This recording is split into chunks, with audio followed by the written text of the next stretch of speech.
Memiliki kehilangan, intinya gini, kalimat kuncinya gini, kehilangan hanya akan ada jika kau pernah merasa memilikinya. Wong rasa tepuk tangan, aku ya isin deh, santai wae.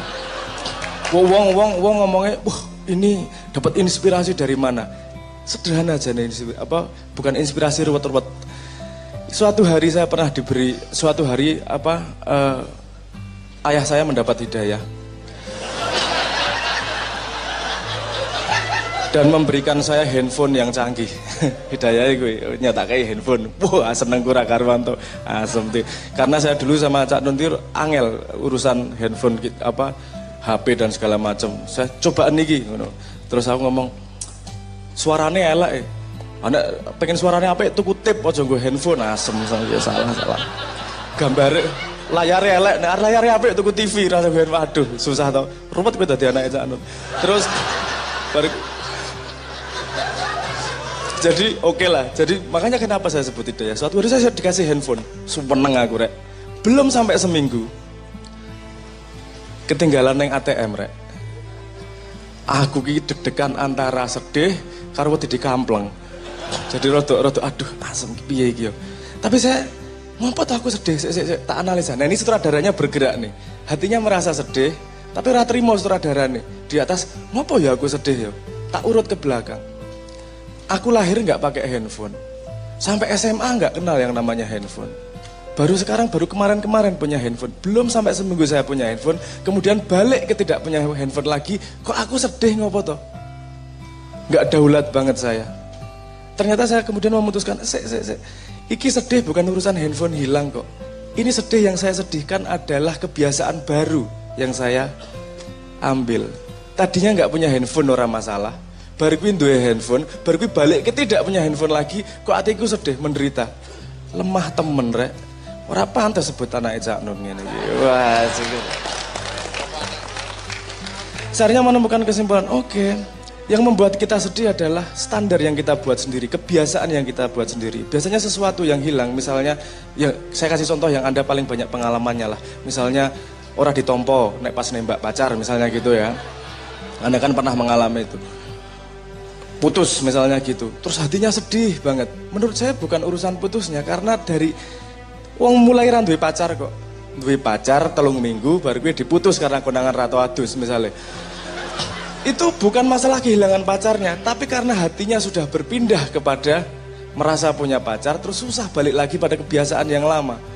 Ketika kita sudah biasaan nggak punya pacarnya sudah berjalan, sedihnya hilang. Jadi sedih bukan urusan memiliki tidak memiliki. Senang itu bukan urusan memiliki tidak memiliki, itu urusan kita malas menghadapi keadaan yang berbeda. Begitu juga dengan ketergantungan kita kepada sosmed. Biasanya iso WA-an, SMS-an cepat, tiba-tiba nggak bisa, harus balik telegram atau surat, mesti meso-meso. Padahal kita lahir dari kecil, saya ya mengalami, saya bukan generasi yang lahir digital, saya lahir generasi surat. Saya sering dikirimi surat sama bapak. Walaupun nggak pernah balas. Ya bukan saya nggak mau. Ya saya pengen menguji keteguhan hati seorang bapak. Apakah mau terus mengirim surat pada anaknya. Dulu dikirim surat waktu itu. Dulu nggak ada handphone nggak masalah toh. Kemudian tiba-tiba saya tergantung pada HP. Ada titit lampu gitu aja. Nggak tahan nggak buka. Iki saya tidak daulat sama diri saya.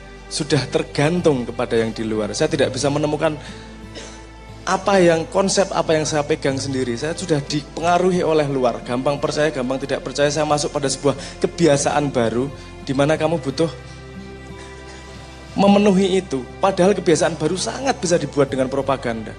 Belum lama ini saya melihat, Anda selalu dengar toh, yang sehat itu makan 3 kali sehari. Betul nggak? Pernah dengar nggak? Pernah dengar kan? Itu diteliti sama dia. Bener po, yang sehat itu makan 3 kali sehari. Ini seorang dokter. Terus dia kemudian melihat industri yang terlibat di situ. Enggak juga kok. Bukan urusan itu. Dia memberi contoh, epilepsi misalnya. Epilepsi itu sangat bisa disembuhkan kalau kamu pola makannya berubah. Enggak harus 3 kali sehari. Kalau misalnya kamu merubah masukanmu yang berdasarkan dari karbohidrat menjadi gula, diilangi menjadi keton misalnya. Iki rodok ngomong masuk sedikit ya. Keton itu pecahan dari lemak. Ya ngono lah, gampangnya lah, bangane jero-jero. Potongan dari lemak. Jadi energinya bukan dari gula, bukan dari karbohidrat. Ngambil energi dari lemak. Otomatis di otaknya terjadi membran pelapis. Epilepsinya sembuh. Itu sudah lama pengetahuannya, tapi tidak populer. Kenapa? Karena kalau ada instruksi seperti itu, industri makanan tidak akan berkembang, tidak akan laku. Nah makanya yang kamu dengar di mana-mana bukan berarti itu yang paling baik loh sebenarnya. Bisa jadi itu karena ada hubungannya balik lagi ke urusan ekonomi dan penguasaan. Nah kalau kita daulat, kita bisa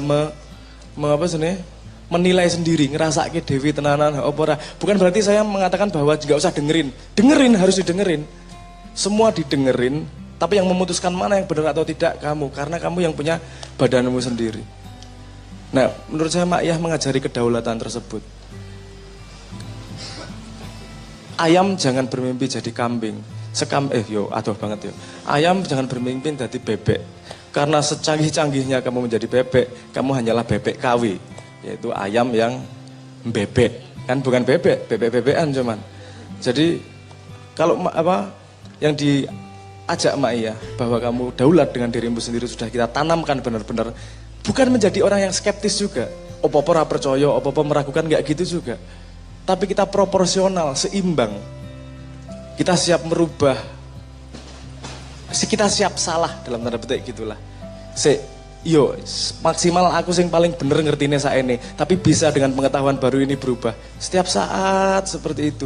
Dan info yang masuk sekarang ini kayak misalnya gini. Wong rong maca berita, baru maca judulnya wis komentar. Durung menonton videone, lagi nonton judulnya wis komentar.